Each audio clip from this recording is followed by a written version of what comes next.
It's time to tell some tall tales.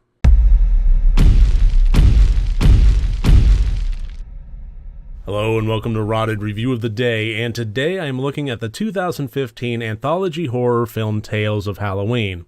Now, if you're a horror fan, at this point you have to have heard of Trick or Treat, the 2007 anthology compilation horror film that has slowly it's been a slow burner in terms of gaining fandom and momentum. I remember watching it about 5, maybe 6 years ago or so, and it was somewhat unknown then, and I've noticed it's kind of popping up everywhere as of the last 2 or 3 years, and at this point it's become a bit of a Halloween staple, which I am all about. I thought it was fantastic, and I can't wait to review it for the RotD Reviews channel. But I came across this one, Tales of Halloween, and just by the look of the poster and the short description I read, it looked like maybe this would be another sleeper hit. And having watched it now, the early initial takeaway that I'll reveal about this is it's not as good as Trick or Treat. However, it is still a remarkably fun romp and absolutely worthy of injecting into your next Halloween viewing pleasure. So let's get into it. As always, 4 different categories, each category worth up to 25 points for a total possible score of 100 points. Now, one thing that really sets this anthology horror movie apart from others is that it is 10 movies, 10 shorts packed into this one. Usually when you deal with an anthology horror, what you have is 4, maybe 5, maybe 6 storylines put in there, and with a central storyline kind of binding them all together. So if you have 4 short films, you actually wind up with like 5. And the best ones find a way to wrap them all together. A Christmas Horror Story with William Shatner was fantastic, with its central storyline wrapping all of them together, or at least bringing it full circle from the beginning. Trick or Treat didn't have so much of a central core storyline as it did really. It interwove the stories together so seamlessly that it really didn't need a binding element. They actually kind of worked well on their own. That was one of the things that made it really special.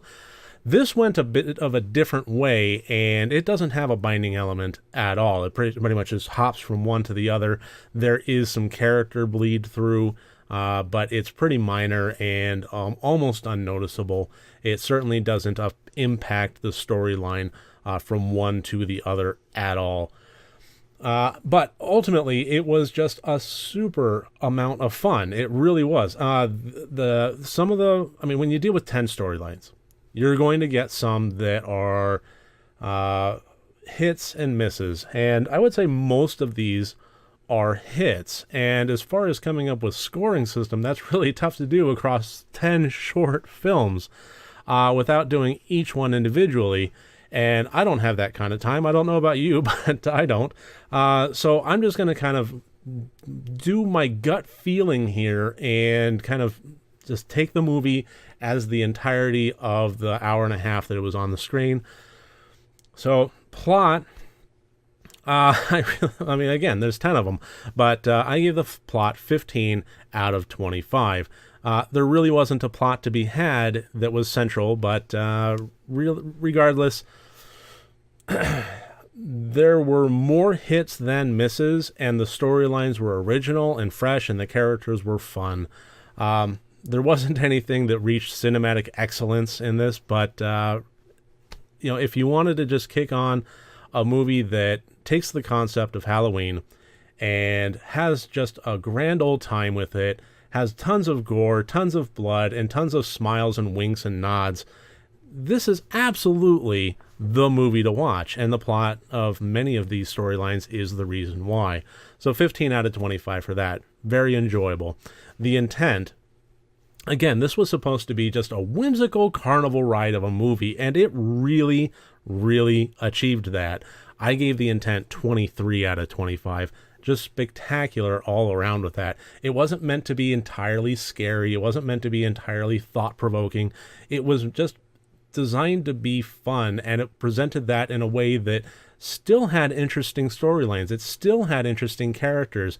You could tell with some of these storylines where the writer was coming from and where their inspiration may have been born from, and it still managed to kind of keep you entertained and keep the interest up and running throughout 10 whole shorts. So 23 out of 25 on the intent on that one. The acting, there were some good performances in this. There were some bad performances in this. I have a feeling most everybody in this movie was pretty much just having fun and farting around. And that really worked. I gave the acting 16 out of 25. There is, there were some hammy performances, but they were supposed to be, and they delivered them well. Nothing about this was Liam Neeson and Schindler's List, level, but there is a certain joy that you feel in your heart watching Barry Bostwick on the screen just tearing it up and having a blast, and you just know that as soon as they yelled cut, he had a spring in his step for the rest of the day just based on what he did. And there were a lot of performances like that. So 16 out of 25 for the acting. The technical, I gave an 18 out of 25. There were the gore effects worked really well. Some of the practical effects worked and some didn't. Most did. I would say absolutely most did. And I really didn't see a whole lot of CG, but it was mostly practical effects, and they were, again, it was just fun. There wasn't a lot of realistic gore. If you're talking about carnivorous pumpkins, I thought the practical effects on that worked pretty well in regards to being fun.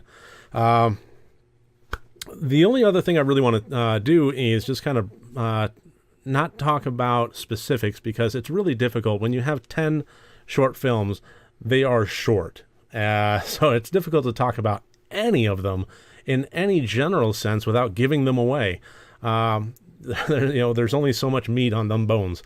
But I just want to list the standout segments for me, and it gives you something to chew on. If you agree with me or if you disagree with me after you watch the movie, you want to leave comments, I welcome that. But the standout segments for this one for me was Friday the 31st. Amazing little shtick. It was so cute. The little alien that came down was adorable, and I was just watching that. The Night Billy Raised Hell, the one with Barry Bostwick, was just amazing in terms of the amount of glee and fun and winks that it gave. And This Means War, which was a segment of two neighbors that loved horror, but different levels of it. One was a very traditional, creature features, monster fan kind of thing. The old guard of the horror fans, and the other one was the rock and roll blood and guts fan. And so they set up their yards and were butting heads with one another. Fantastic segment there. It was just a really great love story to different types of horror fans. So I absolutely recommend watching this one. It got a total score of 72 out of 100 points. If you love Halloween movies, if you love gore, if you love fun, if you love anthology movies, if you loved Trick or Treat, then I really recommend this. It's not as timeless and as quality as Trick or Treat, like I mentioned before, but it is absolutely worth watching, and I do recommend it. So that should about do it. I really thank you for joining me on this one. And next time you want to watch a horror movie, first make sure that it's good and rotted.